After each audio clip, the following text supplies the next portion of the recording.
नमस्कार, स्वागत है आप सभी का फ्रंटलाइन 24 में। मैं हूं आपके साथ साहिबा सिंह। मधुबनी की बेटी और समाज में एक से बढ़कर एक उल्लेखनीय कार्य करने वाली बिट्टू मिश्रा देश में आए दिन लड़कियों के साथ हो रहे बलात्कार जैसी घटनाओं पर गहरी चिंता जताई है। वे देश की बेटियों को सबल और निर्भीक न होने देने के लिए पूरे सिस्टम को दोषी मानती हैं।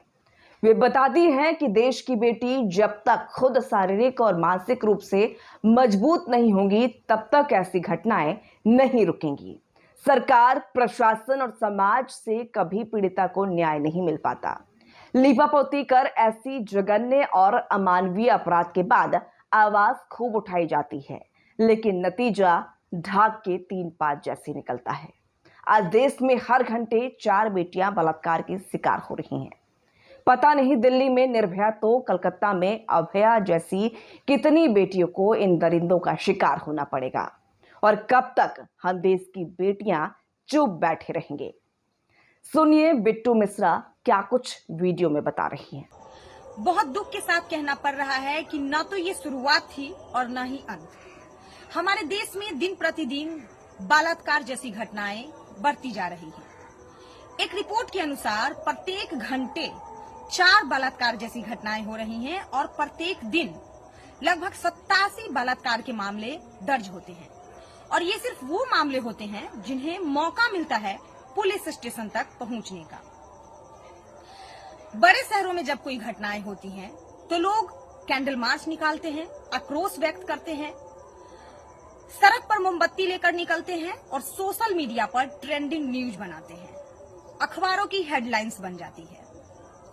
अच्छी बात है, आक्रोश जताना चाहिए, क्योंकि अगर हम इतना भी नहीं करेंगे तो अपराध दिन प्रतिदिन और भयावह रूप लेता जाएगा।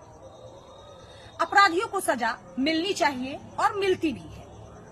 लेकिन वहीं अगर एक छोटे शहर में, अगर एक ग्रामीण क्षेत्र में किसी लड़कियों के साथ बलात्कार जैसी घटनाएं होती हैं और होती ही रहती हैं, इसमें कहीं से कोई शक नहीं है कि होती हैं, होती ही रहती है, तो या तो उस मामले को सामाजिक स्तर पर सुलह कर लिया जाता है पैसा लेकर के, या फिर लोगों के द्वारा ये फैसला लिया जाता है कि उसी बलात्कारी से उस लड़की की यानी उस पीड़ित की शादी करवा दी जाए। और ऐसा होता भी है। जी हाँ, बलात्कारी के साथ उस लड़की की शादी करवा दी जाती है और फिर वो बलात्कारी रोज उस पीड़िता का, उस लड़की का बलात्कार करता है और हमारा समाज मौन होकर के यह देखता रह जाता है। आखिर ये जो दिन प्रतिदिन बलात्कार के मामले बढ़ रहे हैं, ये रुकेगा कैसे और इसका दोषी कौन है? हमारे समाज में कुछ ऐसी चीजें हैं जिन्हें लोग बिल्कुल ही नजरअंदाज कर देते हैं और पूरा का पूरा देश सिर्फ एक बलात्कारी को अपराधी मान बैठता है और उन्हें सजा दिलवाने के लिए रोड पर उतरता है। इसमें कहीं से कोई शक नहीं है कि हमारे देश का कानून लचीला है या फिर ऐसा कुछ नहीं है। हमें अपने देश के कानून पर विश्वास है, अपराधियों को सजा मिलता है। लेकिन बड़ा सवाल ये है कि आखिर इसके पीछे कौन है और ये सब दिन प्रतिदिन बढ़ कैसे रहा है और क्यों रहा है? हम आपसे सवाल कर रहे हैं कि क्या हमारा वो समाज अपराधी नहीं है जो एक युवा को उकसाता है बलात्कार करने के लिए?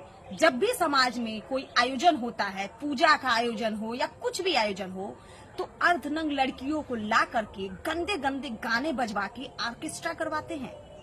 क्या मेले में आयोजन, बड़े मेले में आयोजन, वो थिएटर जिसमें अर्धनंग लड़कियां अपना अंग प्रदर्शन करके लड़कों को, युवाओं को उकसाते हैं, क्या वो अपराधी नहीं है?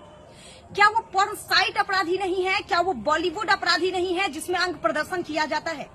क्या वो बिजनेस सेक्टर जहां पे कोई भी ऐसा चीज का प्रचार प्रसार लड़कियों को अर्धनंग किए बिना, उनके देह दिखाए बिना या लड़कियों के बिना अधूरी रहती है? यानी सरल भाषा में कह दे तो कोई भी चीज लड़कियों के अंग दिखा करके उसके प्रचार किए बिना नहीं बिकता है मार्केट में। अगर हम अपने आसपास देखें, अगर हम सारी चीजों पर गौर करें, तो ये सारी चीजें मिल करके एक बलात्कारी को उकसाता है अपराध करने के लिए। सोचने की बात यह है कि आखिर ये रुकेगा कैसे, थमेगा कैसे और लड़कियां कब सुरक्षित होंगी। लड़कियों के लिए सबसे जरूरी चीज ये, क्योंकि मैं भी लड़की हूं, बलात्कार का सामना, अपराध का सामना हम तब तक नहीं कर सकते हैं जब तक हम शारीरिक रूप से मजबूत नहीं हैं। और एक लड़की को हमेशा से खेल कूद से भी अलग रखा जाता है, या फिर शारीरिक रूप से मजबूत रहने के लिए उसे कभी मोटिवेट नहीं किया जाता, कोई प्रोत्साहित नहीं करता है। लड़की है तो ब्यूटी पार्लर का कोर्स कर लो, सिलाई मशीन सीख लो, पेंटिंग सीख लो। कभी नहीं के बराबर लोग ये कहते हैं कि सेल्फ डिफेंस की ट्रेनिंग भी ले लो, मार्शल आर्ट भी सीख लो, या फिर हमें खेल के प्रति जागरूक किया जाए।